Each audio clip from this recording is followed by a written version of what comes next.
Recorded Books presents an unabridged recording of The Gambler's Denver Draw by Robert J. Randisi, narrated by Jack Garrett.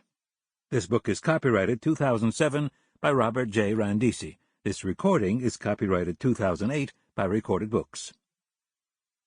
On the run from the assassins who murdered his family, Ty Butler found a new way to survive, with a few good hands, a loaded gun, and a little luck.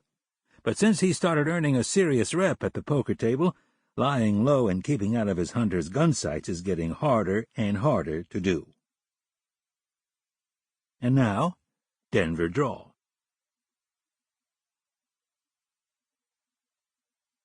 Chapter 1. Leadville, Colorado. "Tyrone Butler?" Frank Rode asked. "That's right."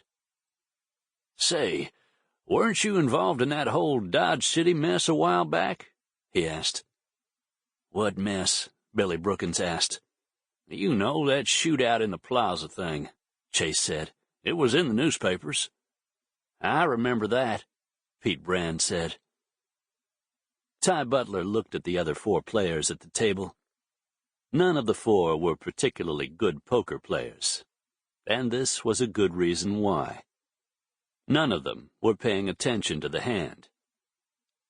"Coming out," Butler, the dealer, said. He ignored their questions and their conversation. "Jack, no help.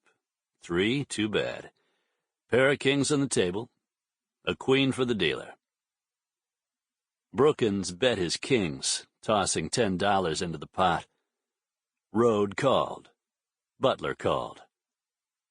Brand frowned at the 3 on the table with his 8 and 10, all unsuited, but he called. He always called, no matter what he had. It worked in his favor once in a while, but mostly he just tossed good money after bad. Leadville had been easy pickings for Butler, who was planning to leave the next morning. He'd built up a nice poke. Plus, he'd rested up enough after the whole Dodge City fiasco that the others were talking about. Standing side by side in the streets of Dodge with Bat and Jim Masterson, not to mention Neil Brown, had been invigorating. But everything leading up to it had been tiring. Yet he now felt renewed and ready to travel again.